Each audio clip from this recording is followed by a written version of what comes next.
Yo creía que los monstruos se escondían de los hombres. Ahora sé que algunos monstruos se esconden porque hay algo peor cazándolos. Tardé 30 años en entender esa frase. La aprendí en una sola noche, bajo la lluvia, en un pliegue de las montañas Blue Ridge donde el mapa miente y la radio se muere, y desde entonces no he vuelto a dormir con la ventana abierta. No por el frío, por las voces. Me llamo Mercer.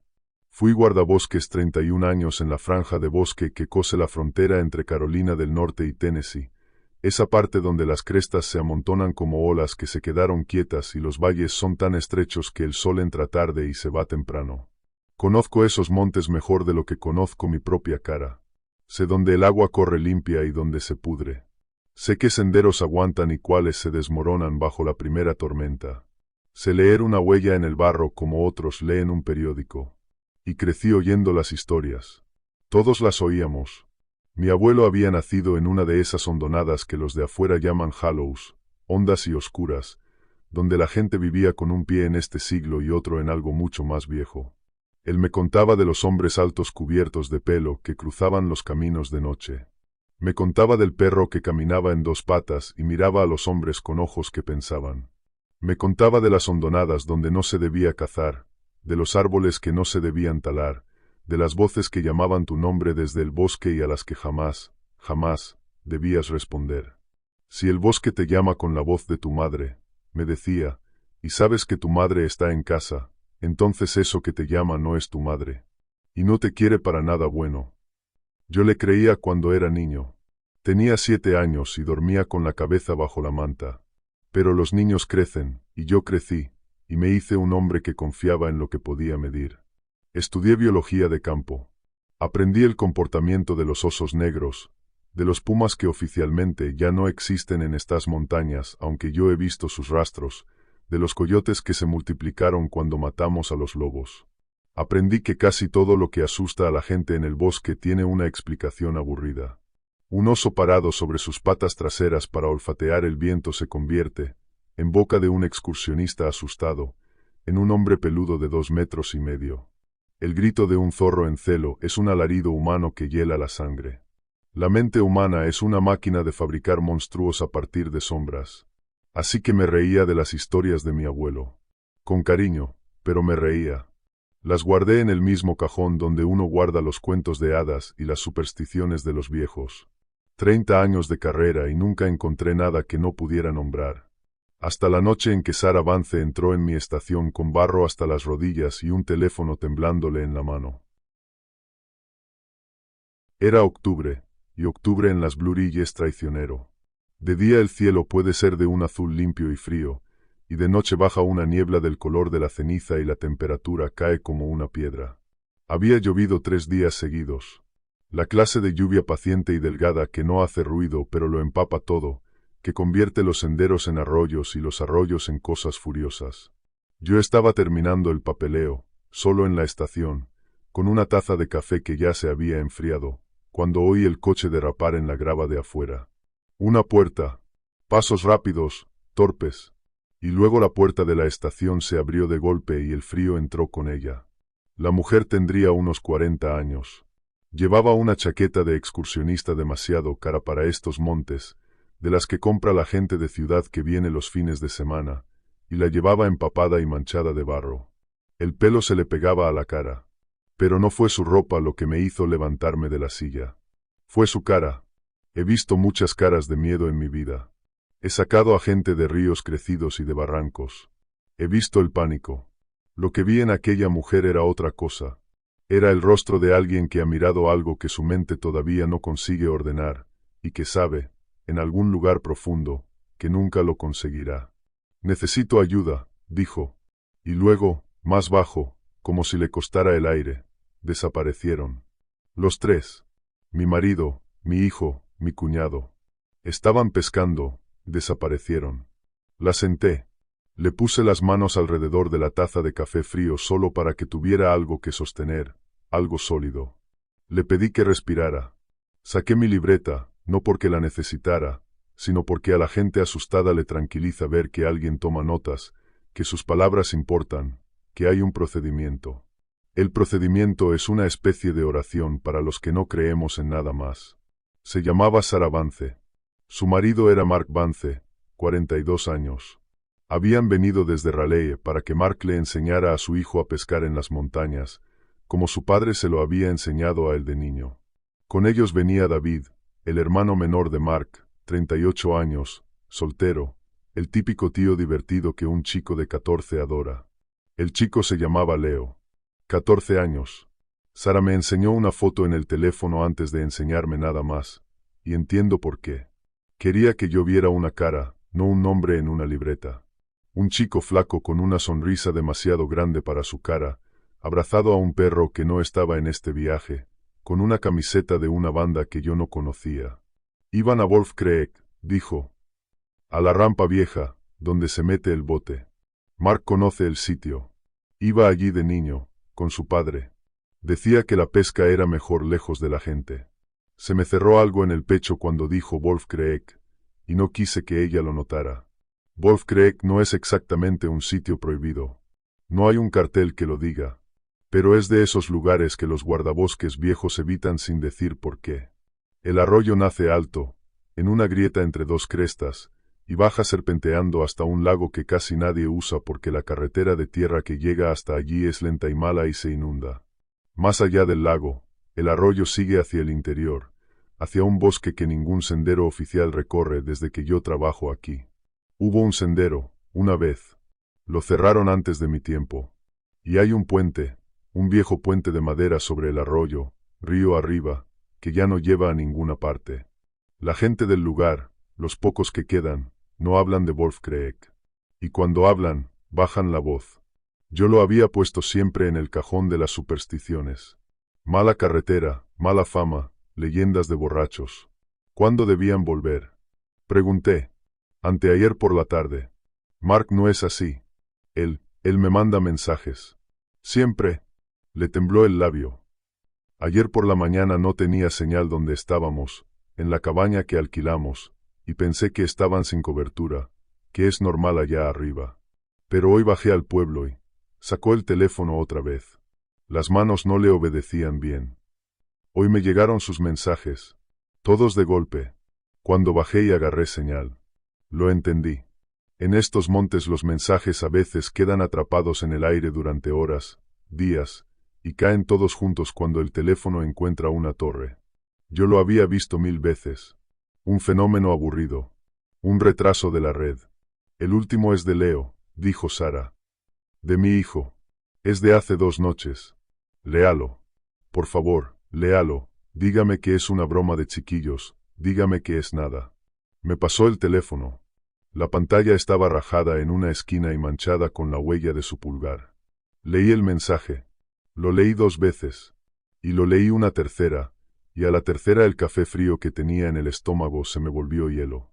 El mensaje decía: Papá escuchó su propia voz llamándonos desde los árboles.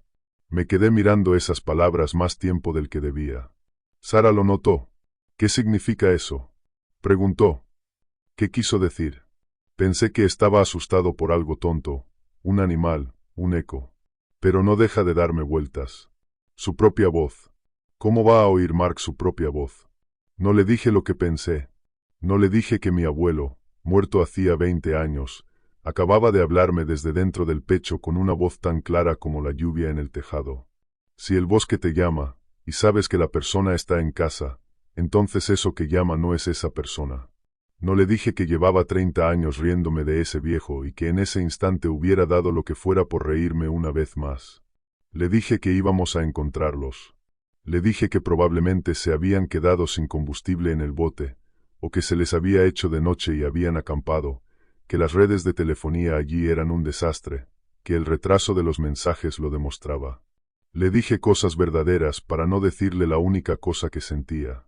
Llamé por radio a la oficina del sheriff del condado y pedí que prepararan un equipo de rescate para primera hora, porque de noche, con esa lluvia y esa carretera, meter gente sin entrenamiento en Wolf Creek era pedir más víctimas.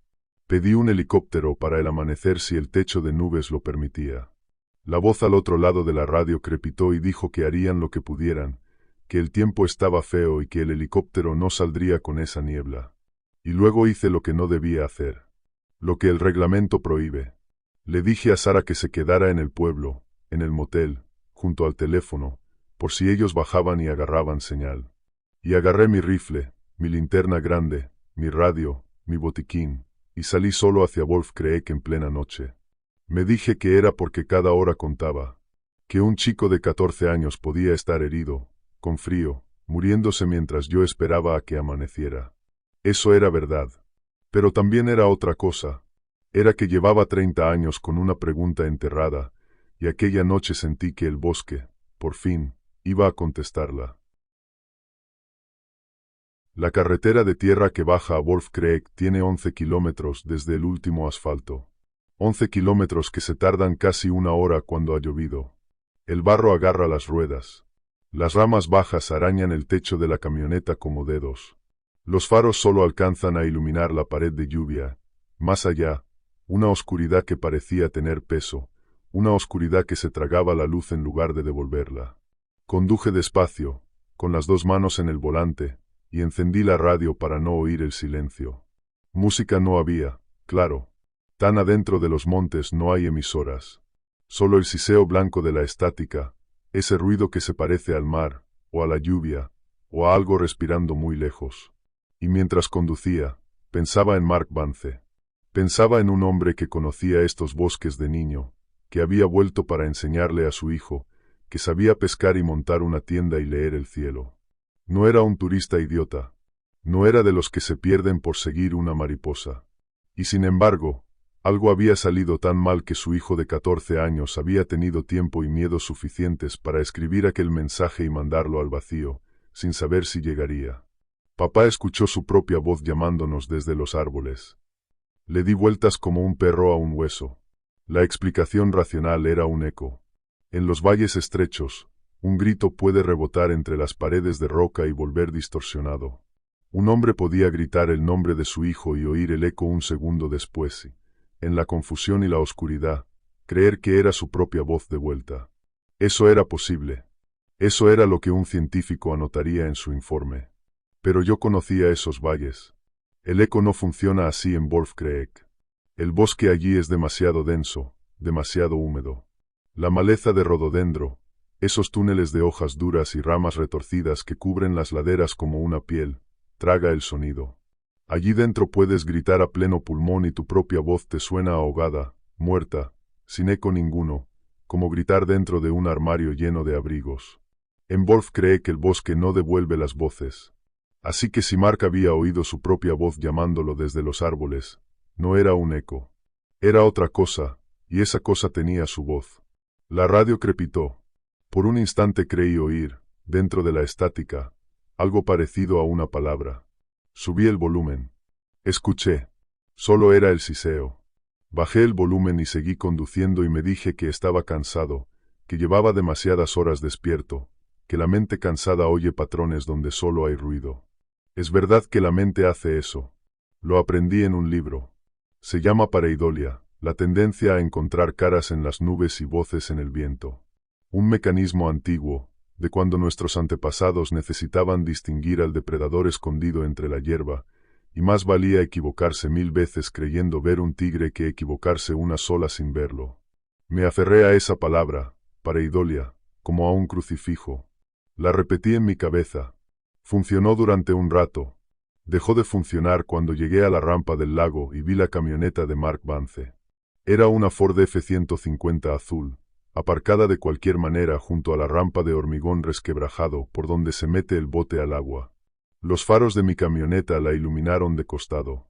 Estaba cubierta de gotas de lluvia y de hojas pegadas, y tenía una capa de barro en los bajos que decía que llevaba allí al menos 2 días. Apagué el motor. El silencio que vino después fue absoluto, salvo por la lluvia. Y el silencio de Wolf Creek de noche no es un silencio vacío. Es un silencio lleno, atento, como el de una habitación donde alguien contiene la respiración. Bajé de la camioneta. El frío me golpeó la cara. Y entonces noté lo otro, lo que llevaba toda la noche acercándose y yo no había querido nombrar. No había animales. En 30 años aprendí que un bosque vivo hace ruido incluso de noche, incluso bajo la lluvia. Una lechuza, el crujido de una rama bajo el peso de un mapache, el chapoteo de algo en la orilla, las ranas, los insectos. Un bosque sano respira y se mueve. Wolf cree que aquella noche estaba mudo. No cantaba ni un grillo. No croaba ni una rana junto al agua negra. Y los animales no se callan por la lluvia. Los animales se callan por una sola razón, porque hay algo entre ellos que da miedo. Algo que lleva tiempo allí, lo bastante para que cada criatura con instinto se haya escondido o haya huido. Encendí la linterna grande y la barrí por la orilla. El lago era una lámina negra, lisa, sin reflejos, porque no había luna ni estrellas que reflejar bajo aquellas nubes. La lluvia picaba la superficie con un susurro constante. Y a unos 20 metros de la orilla, encallado en los juncos, con el casco hacia arriba como el vientre de un pez muerto, estaba el jomboat de aluminio. Volcado. Bajé hasta la orilla. El barro me succionaba las botas. Y mientras bajaba, el haz de la linterna empezó a encontrar cosas, una a una, como un fotógrafo enfermo que va revelando un crimen. Un remo, partido en dos. No agrietado. Partido. La fractura era astillada, fresca, la madera clara por dentro como un hueso roto. Un remo no se parte así contra el agua. Se parte así contra algo, o por algo que tiene la fuerza de cerrar una mano alrededor de él y quebrarlo. Más allá, medio enterrado en el barro de la orilla, un chaleco salvavidas naranja. Lo levanté con 2 dedos.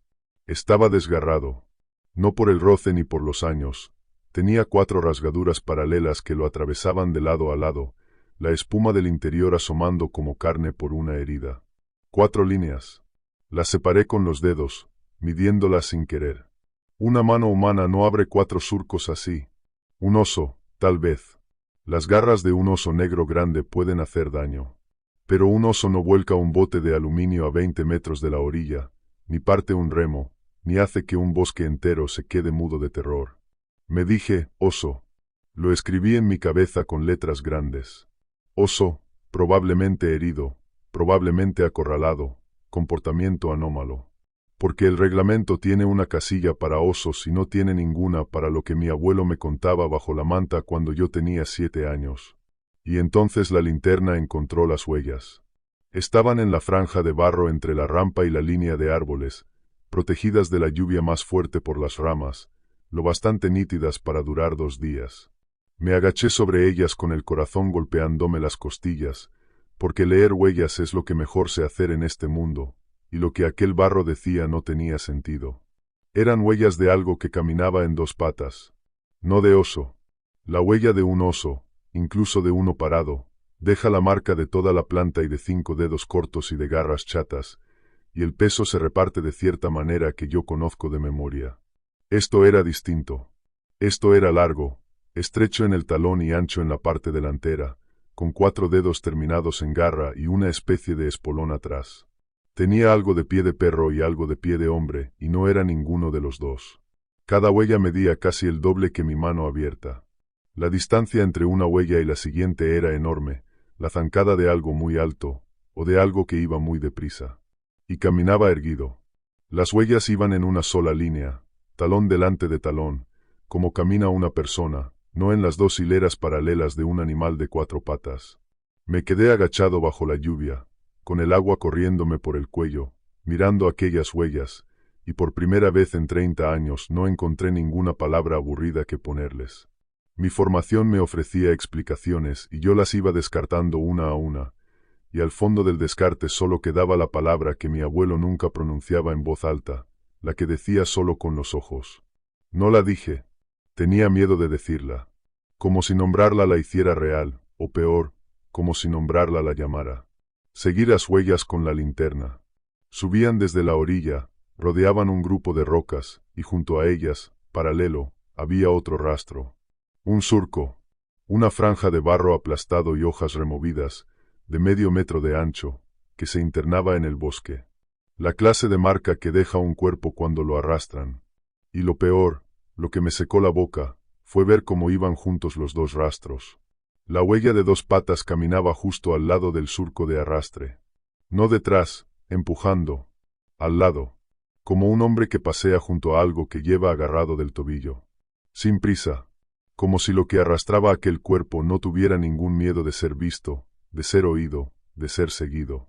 Como si esto fuera lo más normal del mundo para él. Como si fuera su casa. Me levanté. Comprobé el rifle. Comprobé la radio. Base, aquí Mercer, dije. Estoy en la rampa de Wolf Creek. Tengo la camioneta de los desaparecidos, el bote volcado y signos de... Me detuve. ¿Qué iba a decir? Signos de un perro de 2 metros que camina como un hombre. Signos de ataque de un animal grande. Voy a seguir un rastro de arrastre hacia el interior. Repito, voy a seguir a pie hacia el este desde la rampa. Marquen mi posición. La radio escupió estática. Dentro de la estática, una voz lejana, deformada, dijo algo que no entendí. Volví a llamar. Más estática. Y luego, débil, recortada, la voz del operador del condado. Cibido, Mercer, Perada al amanece, no entre sol. No te copio bien, base. ¿Repite? Señal mala, pero refuerzos. Y luego nada. La barra de señal de la radio bajó a una sola raya, y luego a ninguna. El siseo se apagó del todo. Me quedé con un aparato muerto en la mano y con 11 kilómetros de carretera mala entre yo y cualquier persona viva. Aislado. Esa es la palabra. Pero aislado no es solo estar lejos. Aislado de verdad es saber que estás lejos, sentir como los hilos que te unen al mundo de los hombres se van cortando uno a uno, la carretera lenta, el teléfono sin cobertura, la radio que se muere, el helicóptero que no puede volar con esta niebla, hasta que solo quedas tú, tu linterna, y la oscuridad que te observa y que sabe que ya nadie te va a oír. Debí dar la vuelta. Lo sé. Cualquier persona cuerda habría dado la vuelta. Seguí el rastro hacia el interior. Oh. El sendero hacia el campamento no era un sendero. Era el camino que abre el agua cuando baja de la montaña, una vaguada de piedras resbaladizas y raíces, encajonada entre 2 paredes de rododendro tan densas que la linterna no penetraba más de un par de metros. Avanzar por allí de noche era avanzar por un túnel. Un túnel vivo, con paredes de hojas correosas que me arañaban los brazos, que goteaban, que se cerraban a mi espalda como si el bosque me estuviera tragando despacio.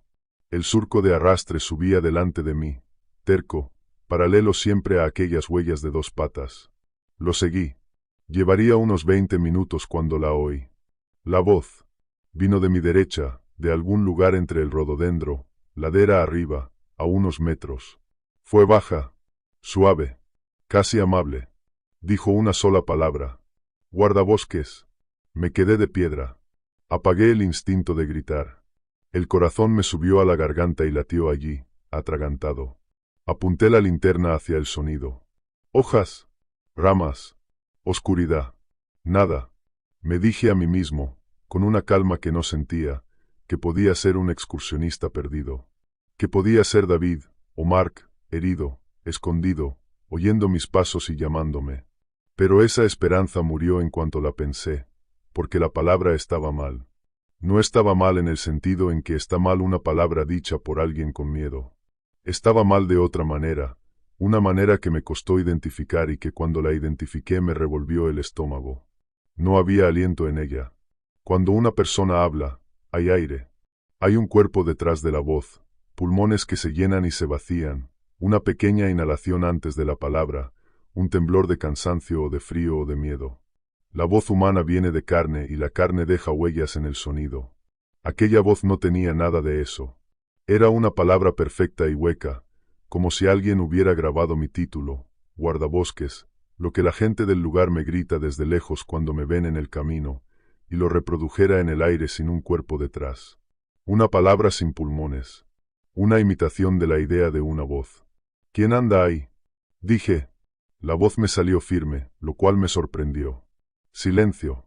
Y luego, desde un poco más lejos, ladera arriba, otra vez. Guardabosques. La misma entonación. Idéntica. No la repetición natural de una persona que insiste, que cambia el tono, que se impacienta. La misma palabra exacta, congelada, como una grabación puesta 2 veces. Y se había movido. Lo que la decía se había desplazado 15 metros entre una palabra y la siguiente, en silencio, por un terreno donde yo no podía dar 3 pasos sin que las hojas crujieran y las ramas chasquearan. Algo grande se movía por aquel rododendro sin hacer ningún ruido. Y me llamaba por mi oficio, con una voz aprendida. Apagué la linterna. No sé por qué lo hice. El instinto, supongo.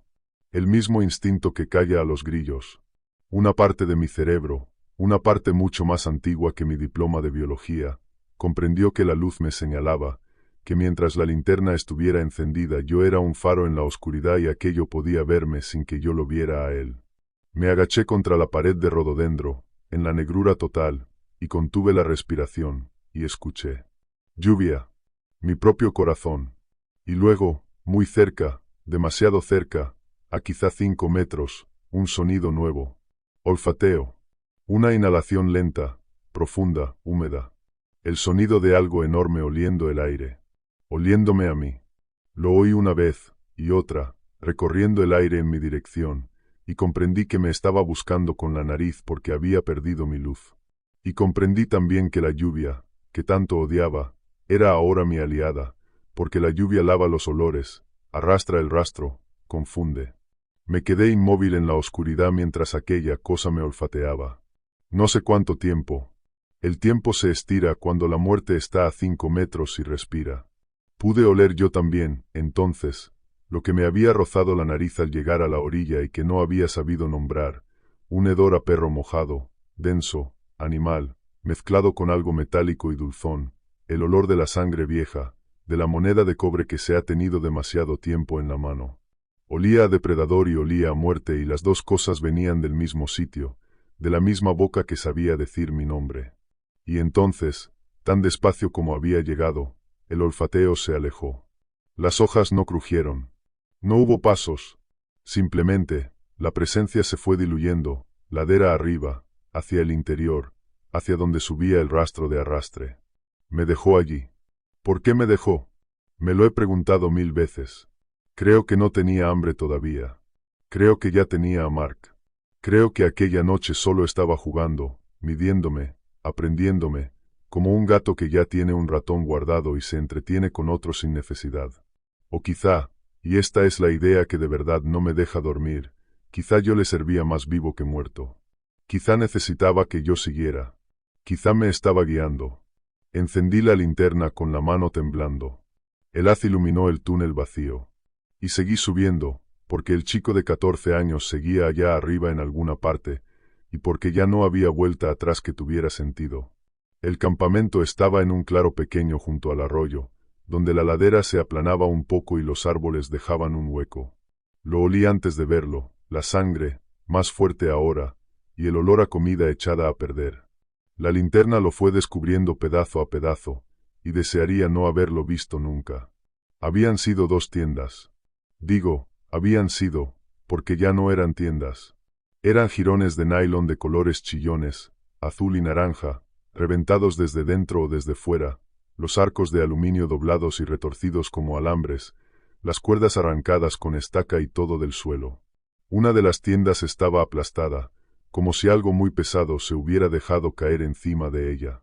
La otra estaba abierta en canal, una sola rasgadura recta de 1,5 metros que la partía de arriba a abajo. Había una mesa plegable volcada. Sillas de camping rotas, no plegadas, rotas, con los tubos de metal quebrados. Y comida por todas partes. Esto fue lo que más me confundió al principio, porque la comida estaba casi intacta. Bolsas de patatas sin abrir. Latas. Una nevera portátil con la tapa arrancada pero la comida dentro, empapada de lluvia pero entera. Salchichas en su paquete. Pan. Lo que mataba a aquella familia no había venido por la comida. No era un oso buscando calorías antes del invierno. No quería lo que había en la nevera. Quería otra cosa. Quería a los hombres. Sobre la mesa volcada, medio hundidas en el barro, había unas gafas. De montura gruesa, de hombre. Uno de los cristales estaba estrellado en una telaraña de grietas y el otro había saltado entero. Las recogí. Las gafas de un hombre que ve mal sin ellas, perdidas en el barro, pisoteadas. Pensé en Mark, en la foto del teléfono. No recordaba si llevaba gafas. Pensé en lo ciego e indefenso que está un hombre miope en la oscuridad de un bosque, sin sus gafas, oyendo su propia voz que lo llama desde los árboles. Dejé las gafas donde estaban. No quise quedármelas. No quise tocar más aquello. La linterna encontró la primera mancha de sangre en la lona azul reventada. No era un charco. Era un manchón largo, extendido, con la forma de algo que se ha arrastrado por encima. Y de ahí salía, otra vez, el surco. El rastro de arrastre, ahora cruzado de pequeñas manchas oscuras a intervalos regulares, como si lo que arrastraban fuera goteando. Levanté la linterna hacia los árboles que rodeaban el claro. Y allí, en el tronco de un roble grande, vi las marcas. Eran arañazos.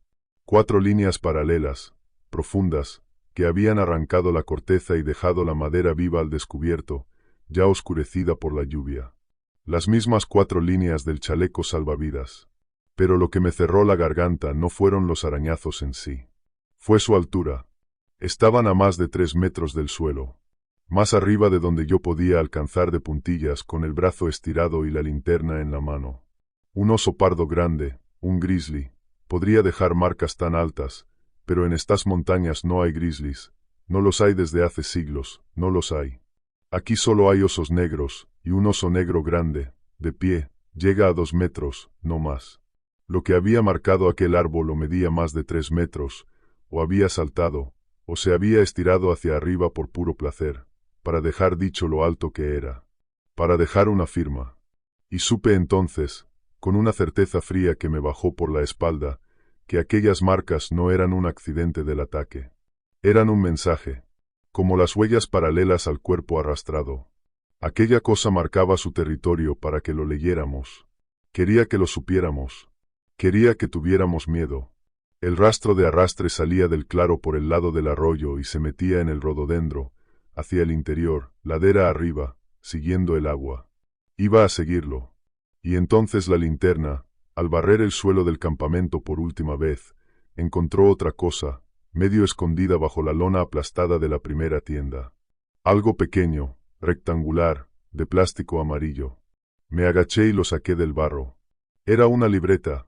Una de esas libretas impermeables, de tapas de plástico rígido y papel encerado, que usan los topógrafos y los pescadores serios, las que se pueden escribir bajo la lluvia. La abrí con dedos torpes. Las primeras páginas eran de Mark, anotaciones de pesca, fechas, especies, el tipo de cosas que un hombre apunta en sus salidas. Pero hacia el final, la letra cambiaba. Se volvía pequeña, apretada, temblorosa. Una letra de chico. Una letra escrita deprisa, en la oscuridad, con miedo. Me senté en el tronco de un árbol caído, en medio de aquel campamento destruido, con la lluvia cayéndome encima y el rifle sobre las rodillas, y leí lo que Leo Vance había escrito antes de morir o de escapar. No sabía aún cuál de las dos cosas. Y leyéndolo, conocía al monstruo por dentro. La letra de Leo empezaba el segundo día del viaje, por la tarde. Escribía que la pesca había ido bien. Que su padre estaba contento, más contento de lo que lo había visto en mucho tiempo, contando historias de cuando venía allí con el abuelo. Que su tío David lo hacía reír. Que el sitio era bonito y daba un poco de miedo, todo tan cerrado, tan verde, tan silencioso.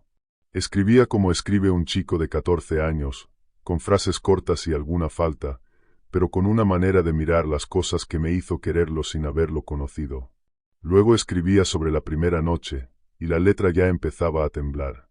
Decía que habían oído ruidos en el bosque, que su padre dijo que eran ciervos, o tal vez un oso, y que no pasaba nada, que los osos tienen más miedo de nosotros que nosotros de ellos, pero que los ruidos no eran de ciervo, que algo grande se movía alrededor del campamento por la noche, despacio, en círculos, y que cuando enfocaban la linterna no había nada, pero las ramas seguían crujiendo en otro sitio.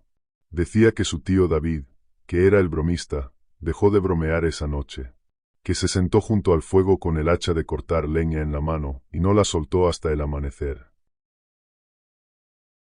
Y luego venía la parte que me heló. Leo escribía que, antes del alba, oyeron una voz. Llamaba desde el bosque, lejos, entre los árboles. Decía, Mark, Mark, ven. Y David se levantó de un salto y agarró la linterna porque era una voz de mujer, y pensó que alguien se había perdido, que había una excursionista en apuros. Pero Mark se quedó blanco, blanco como el papel, porque él reconoció la voz. Era la voz de Sara, la voz de su esposa, que estaba a 100 kilómetros de allí, en una cabaña, dormida. La voz de su esposa, llamándolo desde la oscuridad del bosque de Wolf-Creek. Mark no respondió. Le tapó la boca a David con la mano y le hizo señas de que no contestara, de que no se moviera. Y Leo escribía que su padre temblaba, y que él nunca había visto temblar a su padre, y que la voz siguió llamando un rato. Mark, Mark, ven, siempre igual, siempre con la misma dulzura, hasta que poco antes del amanecer se cayó. Por la mañana, Mark dijo que recogían y se iban, que el viaje se había terminado, pero no se fueron a tiempo. Y aquí la letra de Leo se hacía casi ilegible, apretada y rota, y entendí que ya escribía de noche, escondido, en algún lugar terrible. Escribía que su padre se había alejado del campamento, solo 30 metros, hacia el arroyo, a llenar las cantimploras antes de partir, a plena luz del día, y que desde el arroyo, su padre los había llamado, Leo, David, venid a ver esto. Una voz normal, tranquila. Y David fue. Y cuando David llegó al arroyo, Mark no estaba. No estaba en ningún sitio. Solo estaba la cantimplora, en la orilla, todavía llenándose de agua. Y huellas grandes de algo que caminaba en dos patas, alrededor de donde Mark había estado, y un rastro que se iba hacia el bosque. Y entonces Leo escribía la frase que su madre me había enseñado en la estación, pero completa, con todo su horror alrededor. Papá nos llamó desde el arroyo, pero papá no estaba allí. Papá escuchó su propia voz llamándonos desde los árboles ayer y hoy nosotros escuchamos la suya. Eso aprende nuestras voces. Las roba. Llama con la voz de la persona que se va a llevar después. Llamó con la voz de mamá y luego se llevó a papá con la voz de papá. Tío David dice que tenemos que correr. Tuve que dejar de leer un momento. Levanté la vista hacia el bosque negro y silencioso, hacia los túneles de rododendro de donde, hacía media hora, una voz sin aliento me había llamado guardabosques, 2 veces, con mi propia palabra, la que la gente usa para llamarme. Y comprendí lo que aquello significaba. Aquella cosa había aprendido mi voz. O mejor dicho, había aprendido el sonido con el que se me llama. Estaba practicando, y según lo que escribía aquel chico, eso significaba una sola cosa, que yo era el siguiente. Que la cosa llama con la voz de la persona que va a llevarse después. Cerré la libreta un segundo. Respiré. Y la volví a abrir, porque tenía que saber qué le había pasado al chico. David y Leo corrieron. Leo escribía que su tío sabía algo de monte y de caza, que tenía la cabeza fría a pesar de todo. Que David dijo que no podían correr en línea recta porque eso los rastrearía por el olor, que tenían que meterse en el agua. Y eso hicieron. Bajaron al arroyo, a Wolf-Creek, y caminaron por dentro del agua helada, río abajo y luego río arriba para confundir, durante mucho rato, hasta que a Leo se le durmieron las piernas de frío.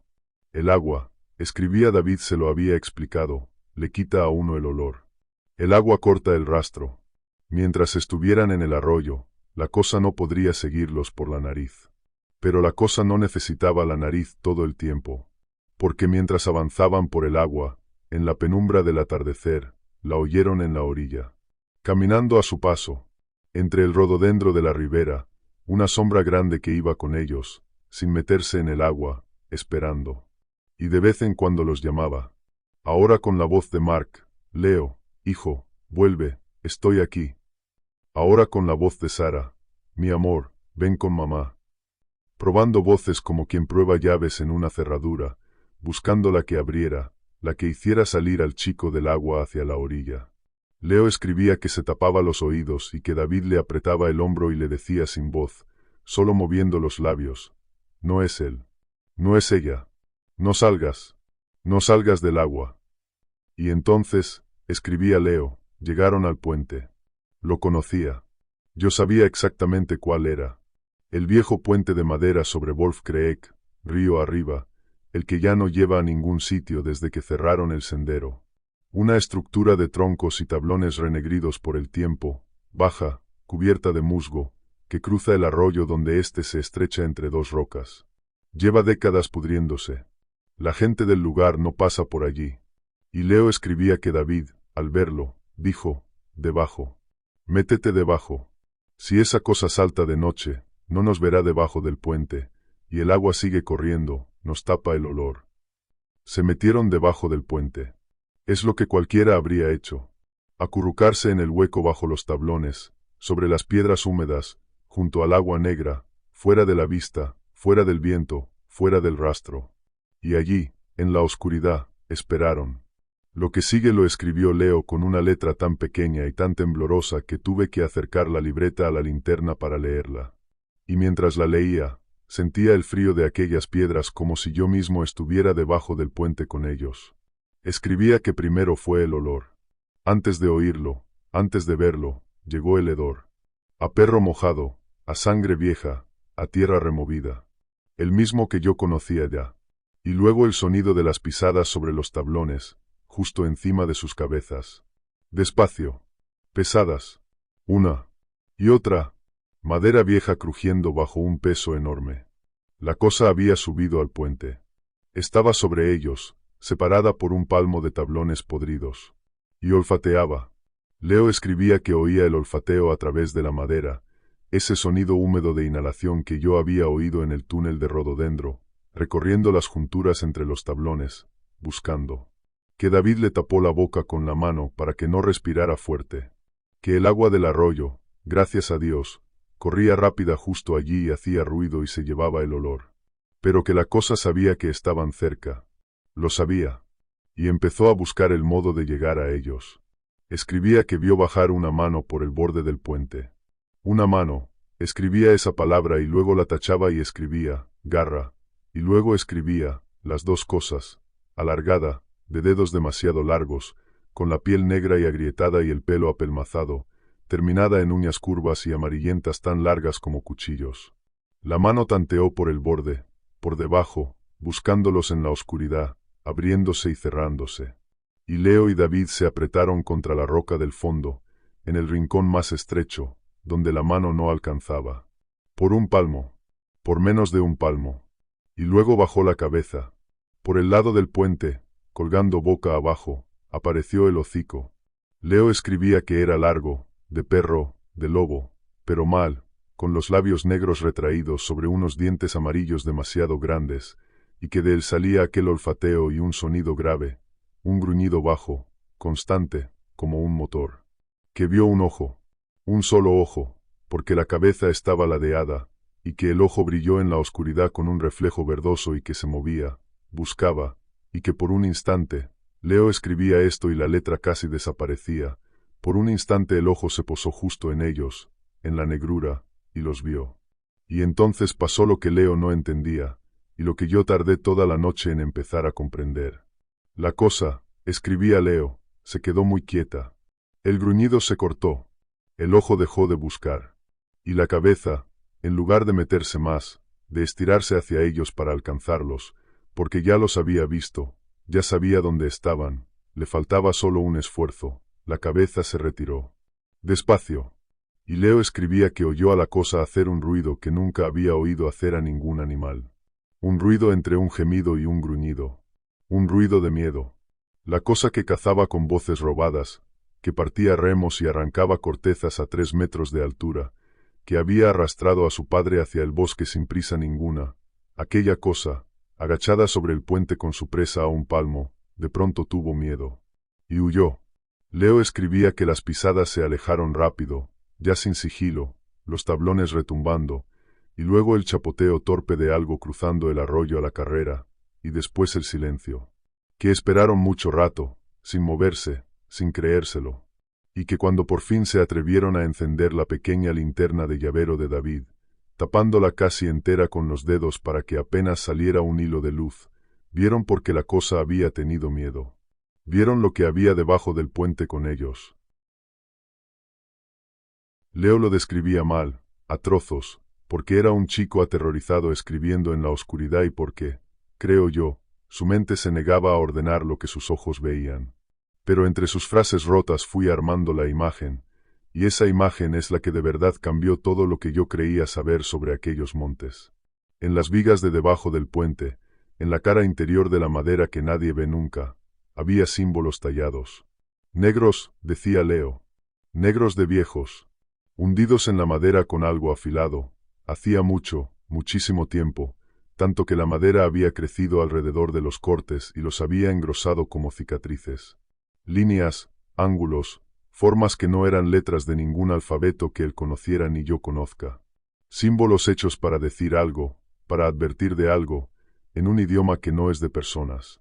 Y colgando de las vigas, atados con tendones secos y con algo parecido a alambre vegetal, a raíces retorcidas, había huesos. Muchos. Huesos viejos, blanqueados, algunos de animales, otros. Y Leo escribía esto y se notaba que la mano le temblaba al escribirlo, otros que parecían de algo más grande, más largo, con formas que no quiso nombrar. Atados en racimos bajo el puente como un sonajero monstruoso que nunca suena, porque allí abajo no llega el viento. Colgados con cuidado. Colocados. Por unas manos. Hacía mucho tiempo. Y en una de las grandes vigas centrales, sobre todo lo demás, había una marca. Leo apenas la describía. Decía solo que era una huella, o el dibujo de una huella, o una huella de verdad impresa en la madera misma como si algo se hubiera apoyado allí con una fuerza imposible. Y que era enorme. Mucho más grande que las huellas que habían visto en el campamento, las del perro de dos patas que los cazaba. Tan grande, escribía, que la garra que casi los había alcanzado, la mano larga y negra que se había metido buscándolos, habría cabido entera dentro de uno solo de aquellos dedos. Y entonces lo entendió, el chico, antes que yo, con esa claridad terrible que tienen a veces los niños. Lo escribió en su libreta con letra grande, la única frase grande de toda la página, como un grito. La cosa que mató a papá tiene miedo de quien vive debajo del puente. Por eso huyó. Este sitio es de alguien más grande.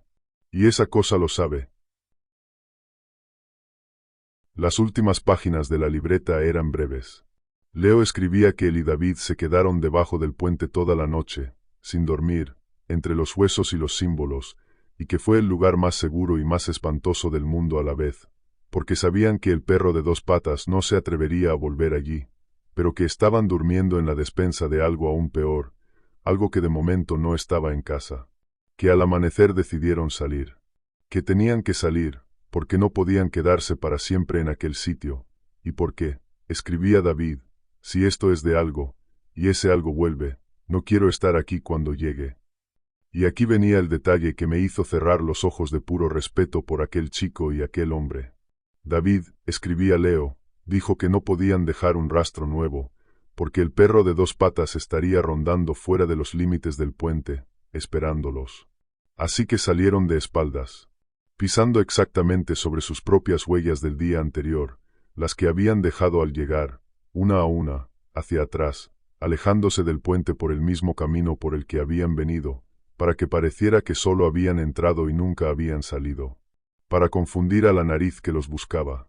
Una idea de cazador, una idea de chico que ha leído demasiados libros y un hombre que ha cazado lo suficiente, y la idea le salvó la vida. La última anotación de Leo era de esa mañana. Decía, vamos a intentar bajar al lago siguiendo el agua.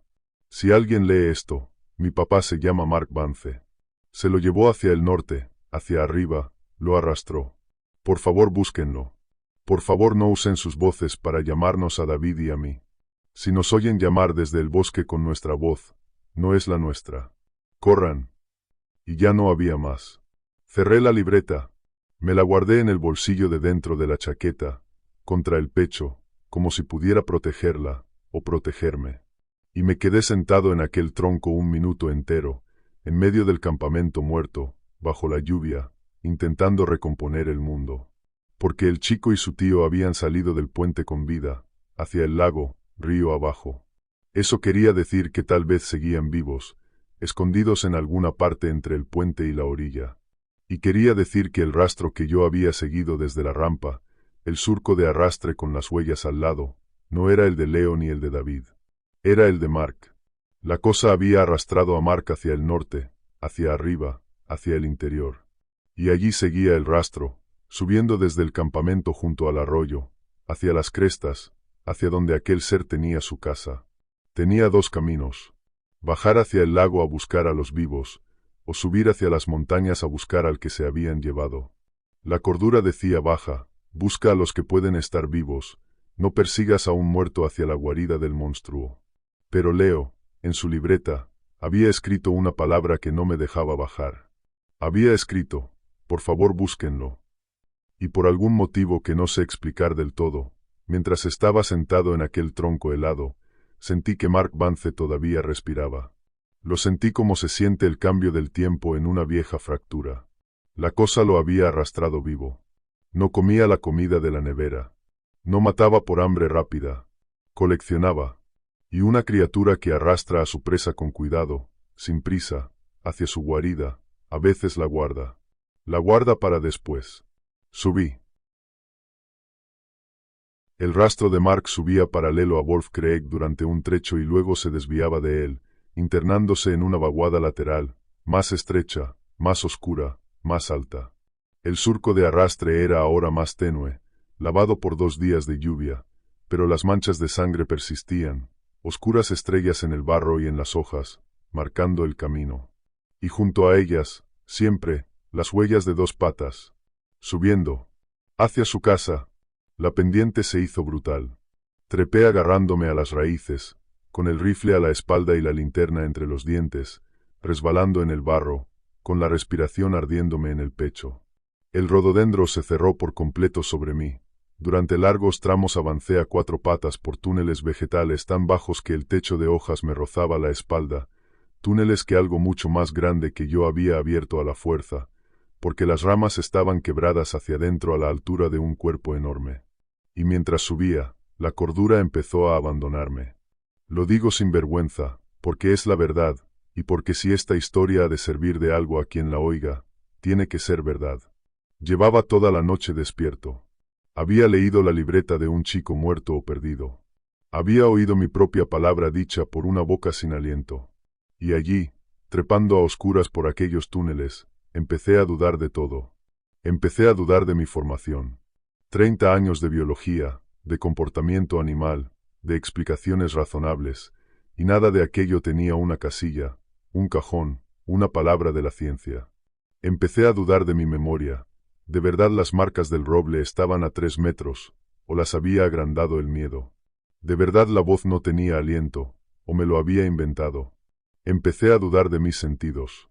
En la oscuridad de aquellos túneles, mi linterna creaba sombras que se movían, y cada sombra parecía una mano larga y negra, y cada gota de lluvia que caía sobre una hoja sonaba, por un instante, como un paso. Y empecé a dudar del bosque mismo. Esta es la parte que me da más miedo recordar. Porque en algún momento, trepando, oí voces. No una. Varias. Lejanas, entre los árboles, por todos lados. Oí a un hombre llamar a un perro. Oí a una mujer reír. Oí, lo juro, a un niño llorar muy lejos, ladera abajo, hacia el lago. Y mi mente racional gritaba que era pareidolia, que era el agua entre las piedras, que era el viento entre el rododendro, que el cerebro humano fabrica voces a partir del ruido porque está hecho para eso. Pero otra parte de mí, la parte de mi abuelo, la parte de 7 años con la cabeza bajo la manta, sabía que el bosque me estaba probando. Que aquella cosa, o las cosas, sabían que un hombre solo y agotado en la oscuridad es más fácil de quebrar por dentro que por fuera. Que primero te roban la cordura y luego se llevan lo que queda. No respondía ninguna voz. La libreta de Leo me había enseñado eso, al menos.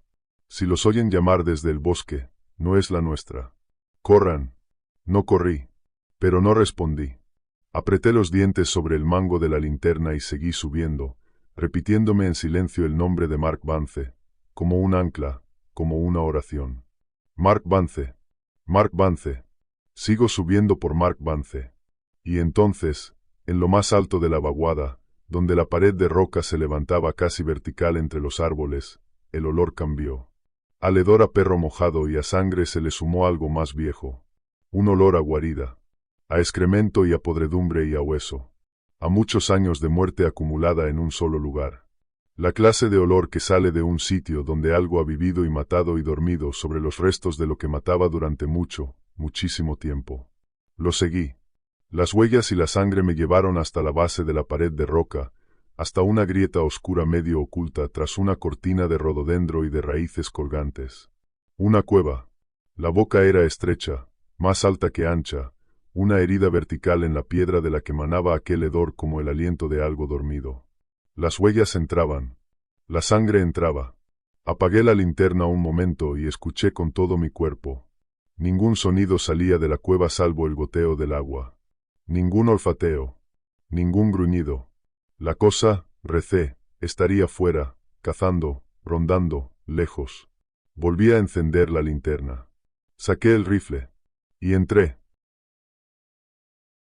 La cueva se ensanchaba hacia adentro, en una cámara baja de techo irregular del que colgaban raíces que goteaban. El suelo era de tierra batida y de huesos. Digo de huesos porque crujían bajo mis botas a cada paso, y cuando bajaba la linterna veía costillas, vértebras, fragmentos largos partidos a lo largo para sacar el tuétano, blanqueados unos, otros aún con jirones secos pegados. Pero no fueron los huesos lo que me detuvo. Fue lo otro, lo que la cosa guardaba, porque aquella cueva no era solo una guarida. Era un museo del horror, ordenado por una mente que yo no quería imaginar. A lo largo de las paredes, en repisas naturales de la roca y colgado de las raíces, había objetos. Objetos humanos. Una mochila vieja, de lona, de un modelo que ya no se fabrica, con la tela podrida y el armazón oxidado. Otra más nueva, de nylon rojo, casi intacta. Cañas de pescar, varias, apoyadas contra la pared como en el rincón de un garaje. Una caja de aparejos, abierta, con los señuelos oxidados todavía dentro. Botas. Pares de botas de senderismo, de pesca, de caza, alineadas, de tallas distintas, de épocas distintas, algunas con el cuero agrietado y endurecido por décadas, otras casi nuevas. Un reloj de pulsera, parado. Unas gafas de sol. Una gorra de béisbol descolorida con un logo que ya no se leía. Y prendas de ropa. Una camisa de cuadros. Un chaleco. Un anorak. Colgados de las raíces, o doblados sobre las repisas, no como desechos, sino como recuerdos. Como trofeos. Cada objeto era una persona. Cada bota era un par de pies que un día caminaron hasta estas montañas y no salieron. Conté, sin querer contar, y dejé de contar en 15, y aún había más en la oscuridad del fondo. 15 personas. Más. ¿A lo largo de cuántos años? No lo sé. Las mochilas más viejas, el cuero más agrietado, hablaban de décadas. De toda una vida de matar. Más de una vida, tal vez. Aquella cosa, o lo que fuera, llevaba comiéndose a la gente de Wolf Creek desde antes de que yo naciera, desde antes de que mi abuelo me hablara bajo la manta. Y nadie lo sabía, porque la carretera es mala, y el lago no se usa, y la gente del lugar baja la voz y no pregunta, y cada desaparición se archivaba como un ahogamiento, o como una persona que se perdió y nunca volvió, o como un oso. Y entonces vi, en una repisa baja, algo pequeño. Un zapato de niño. Una zapatilla deportiva, de las de luces en la suela, de un niño de no más de 6 o 7 años. Vieja, con el cordón aún atado. Y al lado, una camiseta diminuta de superhéroe, doblada con cuidado. Tuve que apoyar la mano en la pared. El estómago se me revolvió y me obligué a no vomitar, porque el ruido podía traer a la cosa de vuelta. Pero algo se me rompió por dentro en aquel instante, y creo que no se ha vuelto a recomponer nunca del todo. Porque la zapatilla de un niño, atada, guardada, cuidada, decía algo sobre aquella criatura que era peor que toda la sangre y todos los huesos. Decía que recordaba, que coleccionaba sus muertes como un hombre colecciona fotografías, que volvía a mirar estos objetos, que tenía algo parecido a una memoria, y por lo tanto algo parecido a una mente, y por lo tanto algo parecido a un placer. Mi abuelo tenía razón. No te quiere para nada bueno. Y en el fondo de la cueva, donde la luz de mi linterna apenas llegaba, oí algo que no era el goteo del agua. Oí una respiración humana, débil, entrecortada, y una voz, muy baja, rota, que dijo: ¿Hay alguien? Por un instante el terror absoluto me clavó al suelo, porque la cosa robaba voces, y aquella podía ser una trampa, un cebo, la cosa imitando a un herido para hacerme avanzar hacia sus fauces en la oscuridad. Pero esta voz tenía aliento, tenía dolor, tenía el temblor de la carne que sufre, tenía todo lo que a la otra voz, a la del túnel, le faltaba. Era una voz humana de verdad, y eso, en aquella cueva, era lo más extraño y lo más esperanzador que podía oír. Avancé hacia ella, pisando con cuidado entre los huesos, la linterna y el rifle apuntando juntos hacia el fondo. Y en una grieta lateral de la roca, un hueco estrecho a media altura donde la cosa debía de guardar lo que aún no se había comido, encontré a Mark Vance. Estaba vivo. No sé cómo, pero estaba vivo. Encajado en aquella grieta, en posición fetal, empapado en su propia sangre seca y húmeda. La cosa le había hecho cosas terribles para que no pudiera huir y a la vez no muriera. Tenía una pierna destrozada, la espinilla doblada en un ángulo imposible, y heridas profundas en la espalda y en un costado, 4 surcos paralelos que yo ya conocía demasiado bien. La cosa lo había marcado como había marcado el chaleco, el roble, todo lo suyo. Tenía la cara hinchada, los labios partidos de sed, y no llevaba gafas, y recordé las gafas pisoteadas en el barro del campamento y entendí que era ciego allí dentro, ciego y roto y solo en la oscuridad, escuchando crujir los huesos de otros bajo las patas de su carcelero cada noche. Mark, susurré. Soy guardabosques. Soy del parque.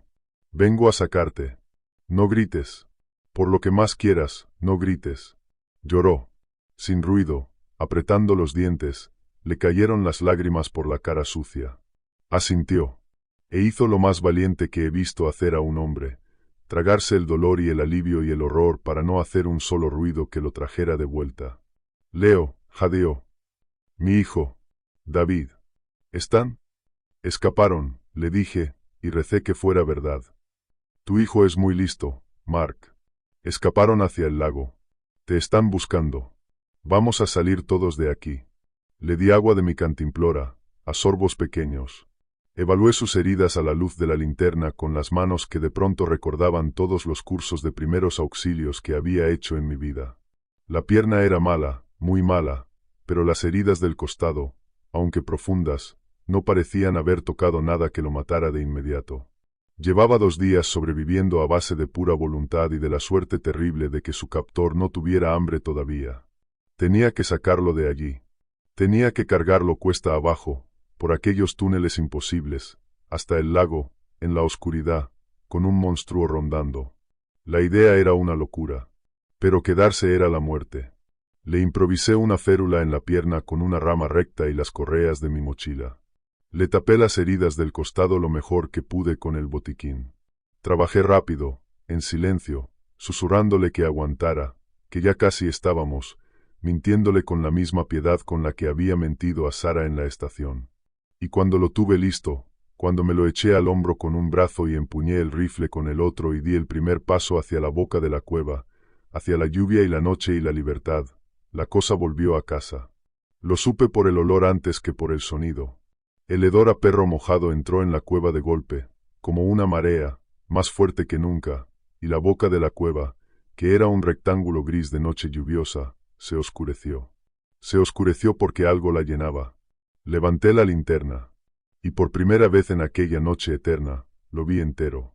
No una huella, no una sombra, no un trozo de hocico colgando de un puente en la letra temblorosa de un chico. Lo vi.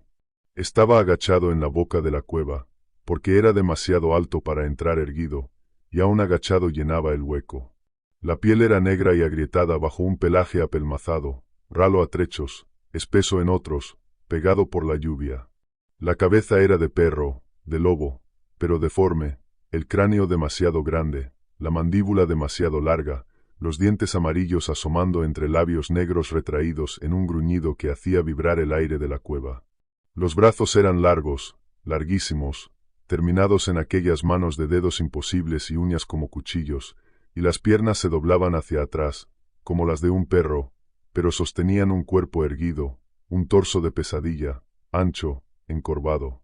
Los ojos atraparon la luz de mi linterna y la devolvieron en 2 discos de fuego verde, y en aquellos ojos no había la mirada vacía de un animal. Había cálculo, había rabia, había, Dios me perdone, algo parecido a la inteligencia, y algo parecido al odio. Nos miró. Miró a su presa robada, a Mark, sobre mi hombro, y abrió la boca, y de aquella garganta de animal salió una voz humana, perfecta y sin aliento, la voz de Saravance, dulce, llamando. Mark, Mark, ven. Mark gimió de horror contra mi espalda. Y disparé. Disparé al pecho, al centro de aquella masa negra, una vez, 2 veces, 3.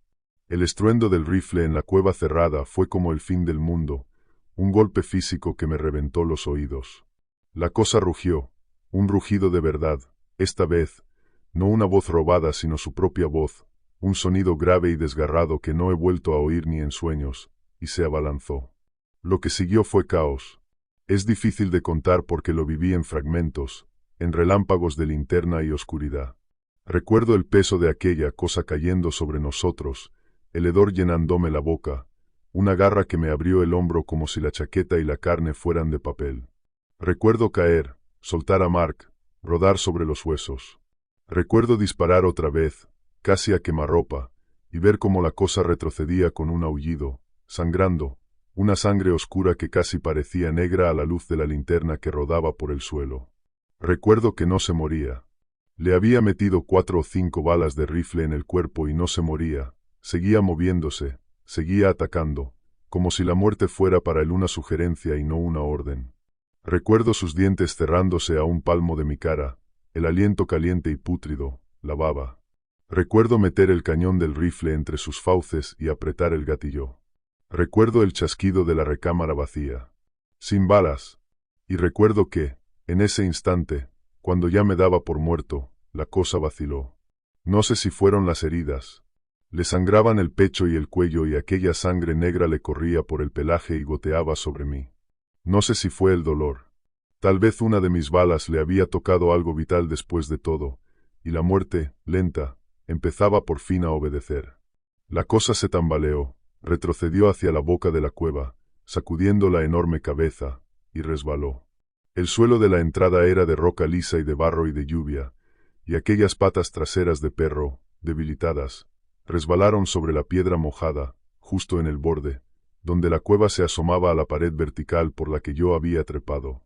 Por un segundo se quedó allí, en el filo, arañando la roca con aquellas manos imposibles, buscando agarre, con los ojos verdes clavados en mí llenos de algo que no era miedo a la muerte sino furia por la derrota.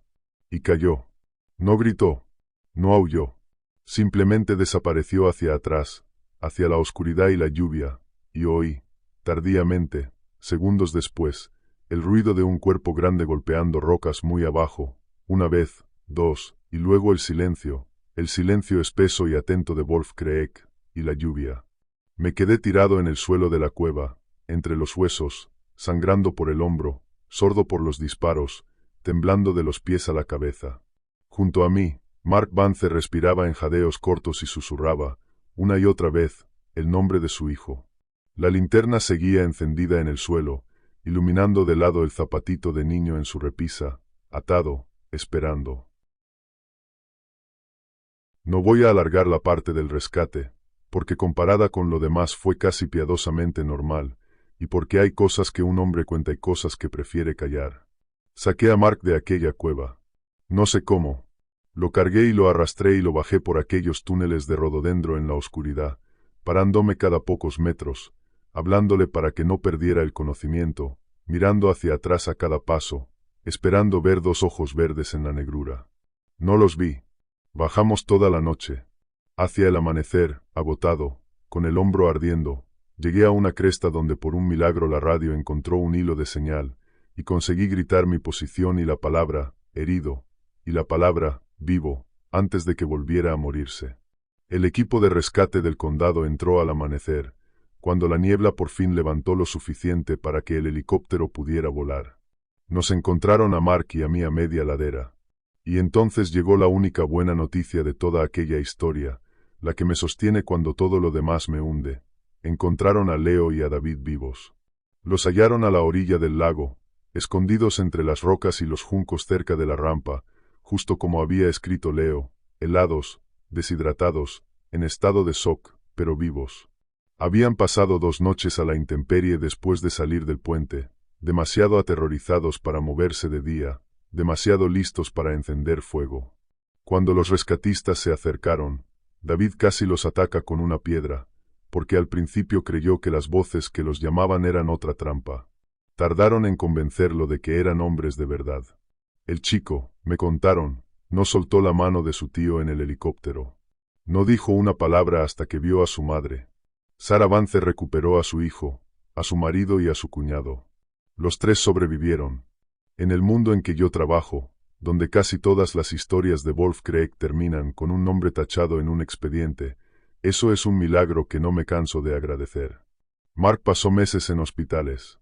Perdió parte de la movilidad de la pierna y no volverá a pescar en un río de montaña, y se despierta gritando, me han dicho. Leo está en terapia. David se mudó a otro estado, lejos de cualquier bosque. Yo no los he vuelto a ver. Creo que ver mi cara les devolvería todo de golpe, y prefiero ser, para ellos, una sombra que pasó una noche y desapareció. Volvieron a la cueva, claro. Mandaron biólogos y agentes y un equipo forense. Recogieron los objetos, los huesos. Identificaron a algunos de los desaparecidos de décadas pasadas, dieron cierre a familias que llevaban 20, 30, 40 años sin saber. Y buscaron el cuerpo de la cosa al pie de la pared, donde yo dije que había caído. No lo encontraron. Encontraron sangre. Mucha sangre, negra y seca, sobre las rocas. Encontraron un rastro que se alejaba de la base del acantilado. Pero del cuerpo, nada. Y los biólogos, que son hombres como yo era antes, hombres con cajones y casillas y palabras aburridas, escribieron el informe que tenía que escribirse. Un oso negro de tamaño anómalo, probablemente enfermo, posiblemente rabioso, con un comportamiento depredador atípico. Las huellas bípedas se atribuyeron a la confusión del testigo y a la deformación del barro por la lluvia. Las marcas altas en el roble, a un oso erguido. Las voces, al estrés y al agotamiento. El museo de objetos, a un animal que arrastra carroña a su guarida durante muchos años. Y la voz que decía mi nombre, eso ni lo pusieron, porque eso no se puede escribir en un informe sin que te quiten la placa. Firmé ese informe. Dios me perdone, lo firmé. Porque la verdad no tenía casilla, y porque las familias necesitaban una respuesta que pudieran soportar, y porque ¿quién me iba a creer? Yo mismo, el hombre que vio aquellos ojos verdes y oyó aquella voz sin aliento, pasó noches enteras intentando convencerme de que fue un oso. La mente humana es una máquina de fabricar monstruos a partir de sombras, sí. Pero también es una máquina de fabricar osos a partir de monstruos, porque un oso se puede soportar y un monstruo no. Enterramos la verdad. Y yo intenté volver a mi vida. Lo intenté durante 3 semanas. Lo que me devolvió a Wolf Creek no fue la valentía. Fue lo contrario. Fue que no podía dormir. Era la libreta de Leo, que guardaba en un cajón cerrado con llave y que no me atrevía a abrir ni a tirar. Era la frase que el chico había escrito grande, como un grito, este sitio es de alguien más grande, y esa cosa lo sabe. Era la marca enorme en la viga del puente, la que él apenas se atrevió a describir. Era la pregunta que llevaba 30 años enterrada y que aquella noche solo se había contestado a medias. Porque habíamos matado, o creído matar, al perro de 2 patas. Al Dogman. Por fin podía pensar la palabra, ahora, a solas, de noche, en mi casa con la ventana cerrada. Lo habíamos vencido.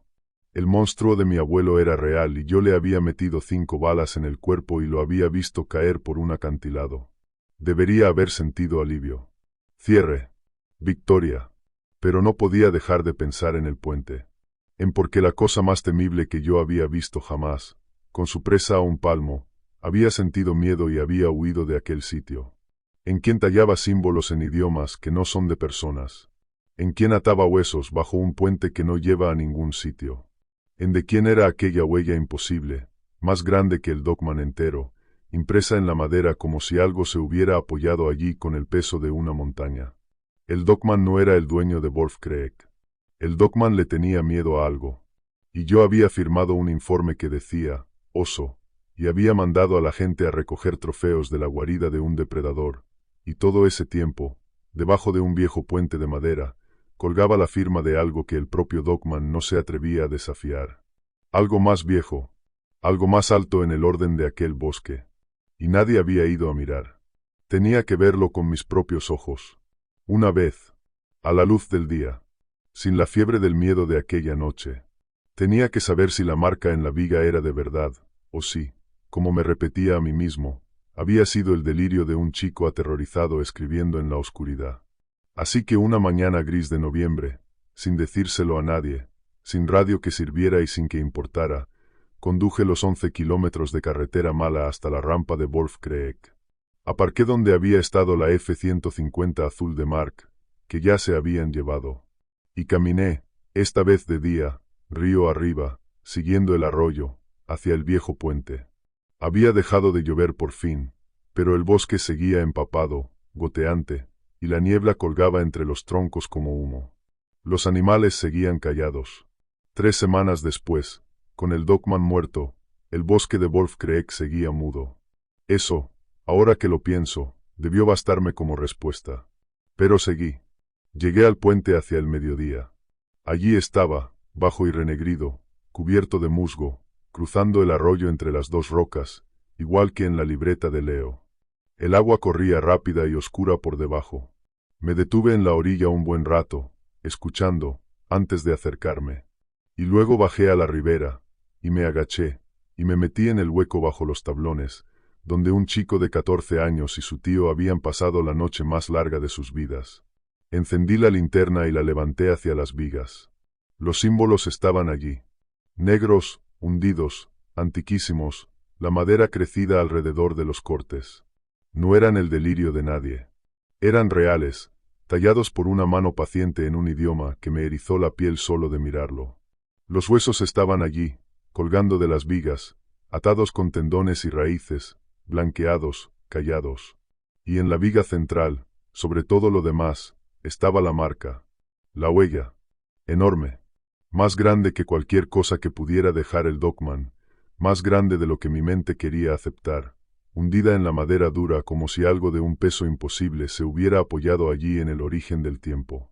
No era de oso, no era de perro, no era de hombre, no era de nada que yo tuviera una palabra para nombrar. Me quedé mirándola, agachado bajo el puente, sintiendo como el último resto de mi vida racional se desmoronaba en silencio. Y entonces la linterna, al bajar, encontró algo nuevo. Algo que 3 semanas atrás no estaba. Algo fresco.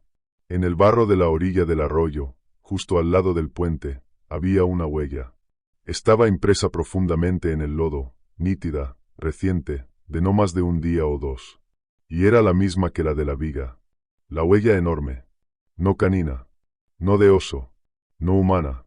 4 dedos largos, demasiado largos, terminados en algo que no eran garras de animal, y una planta tan larga como mi pierna, hundida tan hondo en el barro que solo podía haberla dejado un peso descomunal. Estaba allí, en la orilla, fresca, real, junto al puente de los símbolos y los huesos. El dueño de Wolf Creek había estado allí.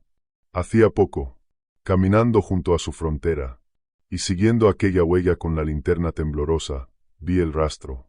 Un surco, un rastro de arrastre, ancho, que venía desde el bosque, desde la dirección del acantilado donde había caído el Dogman, y que terminaba allí, junto al puente, donde algo había sido depositado sobre las piedras de la orilla. Era el Dogman, o lo que quedaba de él. Reconocí el pelaje negro apelmazado, la cabeza deforme, las manos imposibles de dedos largos que 3 semanas atrás casi me habían arrancado la cara. Estaba muerto. Llevaba muerto un tiempo. Pero no había muerto al pie del acantilado y se había quedado allí a pudrirse, como yo había creído, como decía el informe. Alguien lo había encontrado. Alguien lo había arrastrado de vuelta, 1,5 kilómetros cuesta arriba, desde donde cayó hasta el puente. Y alguien lo había colocado allí, en la orilla, bajo la marca enorme, junto a los huesos y los símbolos. Y lo había abierto, de la garganta al vientre, en una sola línea recta y limpia, como si una sola uña inmensa lo hubiera rajado de arriba a abajo. Abierto y desplegado sobre las piedras, vaciado, expuesto. No era el desorden de un animal comiendo. Era deliberado. Era una colocación. Era, y la palabra me subió por la garganta como vómito, una exhibición. Un mensaje. Igual que el Dogman había marcado el roble a 3 metros de altura para que lo leyéramos, alguien, algo, había marcado al Dogman para que lo leyera el bosque entero. Una advertencia clavada en la frontera. Esto es mío. Esto siempre fue mío. El cazador de voces no era más que otra presa. El Dogman, el monstruo de mi infancia, el terror de Wolf Creek, el coleccionista de zapatos de niño, no era el depredador supremo de aquellas montañas. Era una presa.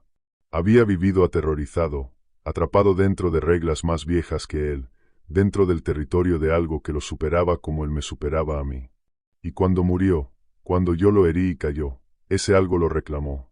Lo arrastró a casa, lo abrió en canal y lo dejó bajo su firma, en su frontera, como el granjero clava al cuervo muerto en la cerca. Y yo estaba debajo del puente, en el hueco de los huesos, en la despensa de aquella cosa, con su trofeo más reciente desplegado a 3 metros de mí. Apagué la linterna sin pensar, por el viejo instinto, el de los grillos callados. Me quedé inmóvil en la oscuridad bajo los tablones, con el corazón en la garganta, escuchando el agua correr. Sal de aquí, me dije. Sal despacio. No hagas ruido. No estás solo. Nunca estuviste solo en Wolf Creek. Y entonces, desde el rododendro de la otra orilla, al otro lado del arroyo, entre la niebla, en un sitio donde un instante antes no había nada, llegó una voz. Era suave. No tenía aliento. No tenía un cuerpo detrás, ni pulmones, ni el pequeño temblor de la carne que sufre o que teme. Era una palabra perfecta y hueca, congelada, como una grabación puesta en el aire húmedo de la mañana. Y era mi voz. La mía. La misma con la que yo le había susurrado a Mark Vance que aguantara, la misma con la que le había mentido a Sara en la estación, la misma con la que hablo ahora. Mi voz, robada, llamándome desde los árboles. Dijo una sola palabra. Guardabosques.